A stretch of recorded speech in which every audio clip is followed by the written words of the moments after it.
जी, लेकिन पंडित जी एक भाग दौड़ की जो ज़िंदगी है हमारी, जैसे अब हम भी नौकरी पेशे वाले लोग हैं, उनको सुबह उन्हें जाना है 10 बजे और फिर शाम में 10 बजे घर लौटते हैं, उसके बाद अपना सो जाते हैं। तो इस भाग दौड़ बड़ी ज़िंदगी में हम कैसे धर्म से जुड़ सकते हैं, कैसे सनातन को जान सकते हैं? देखिए, धर्म से जुड़ना, सनातन को जानना ये कोई बड़ी बात नहीं है जी। हम मान लीजिए कि 8 घंटे की नौकरी करते हैं या 10 घंटे की नौकरी करते हैं, 12 घंटे की नौकरी करते हैं, सुबह वो उठते हैं, जल्दी उठते हैं, अपना तैयारी करते हैं, नौकरी के लिए, जॉब के लिए जाते हैं। उस समय में से कुछ समय हमें, मान लीजिए 8 बजे उठते हैं, तो सबसे पहले जो है हमारे सनातन धर्म में और वैदिक शास्त्रों में ये दिया गया है कि ब्रह्म मुहूर्त में हमें उठना चाहिए। जी। ब्रह्म मुहूर्त में उठने के से क्या होता है, तो मानसिक विकास होता है। एक थोड़ा सा मैं पूछूंगा, ब्रह्म मुहूर्त कौन से समय से? ब्रह्म मुहूर्त जो है रात्रि के, आप समझ लीजिए 2 बजे के बाद से लेकर के प्रातः सूर्य उदय से पहले। जी, ठीक है। सूर्य को, अगर भगवान सूर्य को हम जगाते हैं तो उनकी किरणें जो हमारे ऊपर पड़ती है, उनका जो भाव हमारे पड़ती है, हमारे जीवन को उज्जवल बनाता है। और हमें आकर के भगवान सूर्य जगाते हैं तो वहीं से भाव जो है अलग हो जाता है। तो सूर्य उदय से पहले हमें उठना चाहिए और उठ करके, बहुत सारी कम भागदौड़ की जिंदगी है, लेकिन हम अपने भरण पोषण के लिए, हम अपने अन्य व्यवस्थाओं के लिए भागदौड़ करते 8 घंटे 10 घंटे अपना व्यतीत करते हैं। तो उसमें से आधा घंटा 1 घंटा, मैं कहता हूं अगर 5 मिनट भी निकाल लिया जाए तो हमें उसके बारे में जानकारी होनी प्रारंभ हो जाएगी, हमारी जीवन शैली ही अलग हो जाएगी। जी, सही कहा। बिल्कुल आपने सुंदर बातें कही कि हमें सूर्य के उदय होने से पहले हमें उठ जाना चाहिए और हमें सूर्य भगवान को जगाना चाहिए, ना कि सूर्य भगवान हमें जगाएं। तो मेरा अगला प्रश्न आपसे ये रहेगा कि लोग कहते हैं कि धर्म सिर्फ, मतलब जो आजकल धर्म है वो आउटडेटेड हो चुका है, जैसे वो पीछे की तरफ कहीं छूट गया है। इस पर आपका क्या कहना? देखिए, धर्म कहीं नहीं गया है, धर्म यही है। धर्म पीछे नहीं छूट सकता है, क्योंकि बिना धर्म का कुछ हो ही नहीं सकता है। बिना धर्म का कुछ हो ही नहीं सकता है। देखिए, हमारा जो भारतवर्ष है, इसमें ही सारी देवी देवताओं का जन्म क्यों हुआ, इसमें ही सारे प्रकट क्यों होते हैं, अनेकों ऋषि मुनियों का जन्म यहाँ पे क्यों हुआ, राम जी का जन्म यहाँ पे क्यों हुआ, कृष्ण जी का जन्म यहाँ पे क्यों हुआ। बड़े बड़े चांडाल जो ऋषि मुनि थे, अब वो सब ब्रह्ममय क्यों होंगे, ब्रह्मलीन क्यों होंगे? वाल्मीकि जी तो डकैत थे, डाकू थे, उन्होंने पूरा रामायण की रचना करी। तो धर्म हमारा कहीं नहीं गया, धर्म हमारा यही है, लेकिन उसको समझने की जो है लोग देरी करते हैं, समझने की चाहत नहीं रखते हैं। इसीलिए लोग कहते हैं धर्म पीछे चला जा रहा है। धर्म कहीं नहीं गया है, धर्म यही है, कण कण में व्याप्त है, आपके घर में व्याप्त है, आपके रसोई में व्याप्त है, जहां भी आप चलेंगे पग पग पे धर्म वहां पे विराजमान है।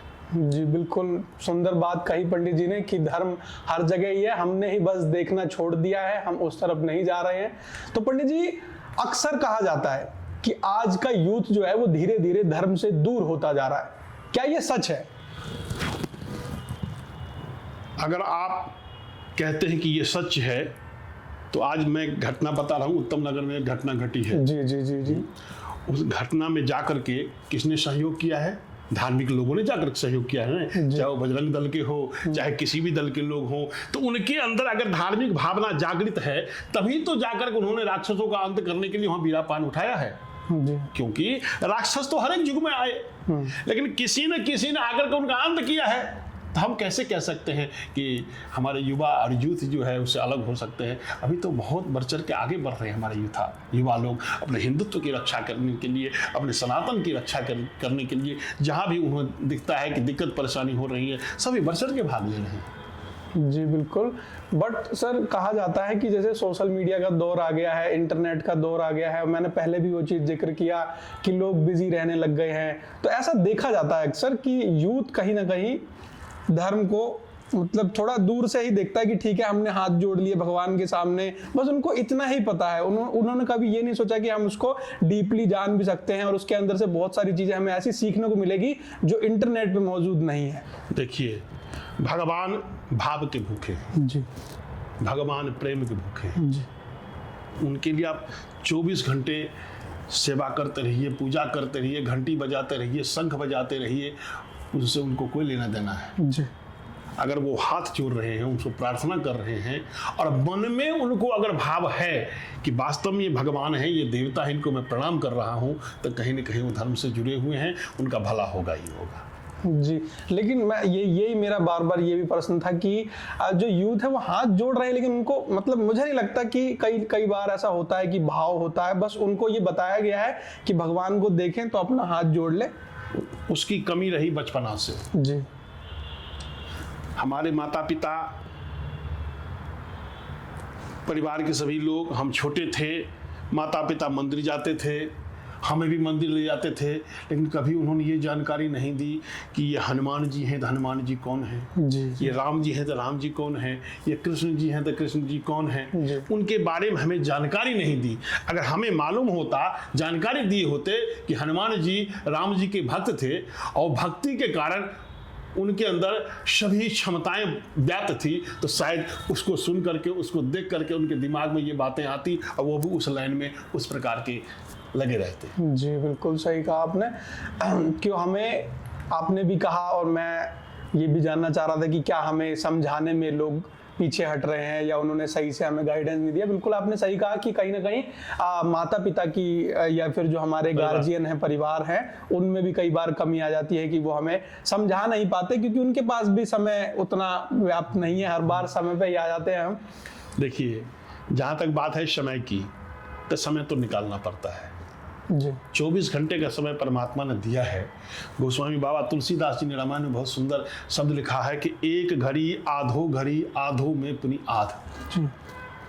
24 घंटे में अगर आप 5 मिनट भी निकाल लेते हैं, 10 मिनट भी निकाल लेते हैं, क्योंकि आपके मुख से निकला हुआ एक शब्द, पता नहीं किस भाव से वो शब्द निकल जाए और परमात्मा को भा जाए और आपका जीवन धन्य हो जाए।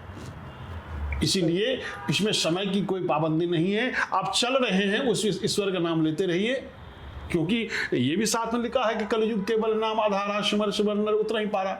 यहाँ पे यज्ञ करने की जरूरत नहीं, कलयुग में इस कर्म में अनुष्ठान करने की जरूरत नहीं है। यहाँ तो धर्म सिर्फ नाम का आधार बना गया है। आप कुछ भी कर रहे हैं, आप भोजन कर रहे हैं, नाम लीजिए ईश्वर का। हाँ, आप स्नान कर रहे हैं, ईश्वर का नाम लीजिए। अब स्नान कर रहे हैं, जल का लोटा सिर पे डाल रहे हैं, हर हर महादेव कहिए, श्री राम सीताराम का नाम लीजिए, गंगा मैया का नाम लीजिए। अब किसी को गंगा जाने की व्यवस्था नहीं है, वो स्नान करते समय 4 बार गंगा गंगा गंगा हर हर गंगे कर ले, गंगा जी का साक्षात दर्शन हो जाता है, गंगा में नहाने का प्रतिफल उसको प्राप्त हो जाता है। तो इसमें समय के नहीं, जो भी आपके पास समय है, चलते फिरते उठते हंसते गाते आप ईश्वर का नाम कभी भी ले सकते हैं और अपने जीवन को धन्य कर सकते हैं। पंडित जी, आजकल के दौर में सभी को पैसों की तंगी का सामना करना पड़ता है, क्या कोई ऐसा मंत्र या उपाय है जो आर्थिक स्थिति सुधार सके? देखिए, हमारा सनातन धर्म ही ऐसा धर्म है जिसके अंदर जटिल से जटिल समस्याओं का समाधान है। जी, आपने कहा आर्थिक के लिए, व्यवस्था के लिए, तो सबसे पहले कर्म तो करना ही होगा। जी, जी, जी। हम घर में बैठे रहेंगे और कहेंगे चारों तरफ से हमारे पास पैसा है, आए, ये असंभव है। जी, हमारा सनातन धर्म रास्ता दिखाता है। जैसे आपने कहा कोई मंत्र, बहुत सारी ऐसे मंत्र हैं जिस मंत्र के माध्यम से आपका रास्ता भी खुलता है। जैसे कि मान लीजिए श्री सूक्त है, जी, किसी को धन की कमी हो रही है, वो श्री सूक्त का पाठ करना चालू करें।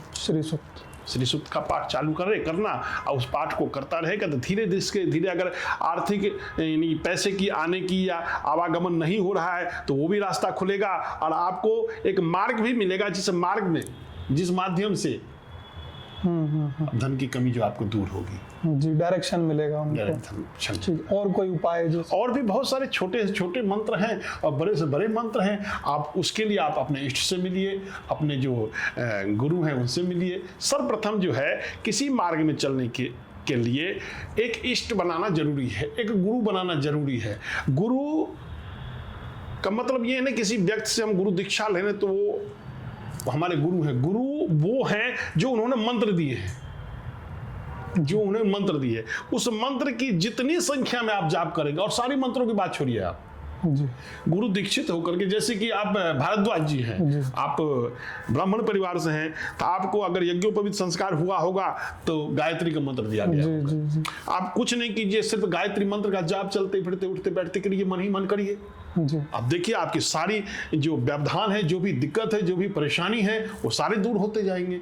यही तो मंत्र का पावर है। हमारे सनातन धर्म में यही तो सब शक्तिमान है। मंत्र के बल पे हम देवताओं को अपने अधीन कर लेते हैं। हमारे अंदर वो पावर है। हम मनुष्य हैं और हमारे अंदर हमसे टक्कर लेने वाला कोई नहीं। हम जो चाहे वो कर सकते हैं, जब चाहे तब कर सकते हैं।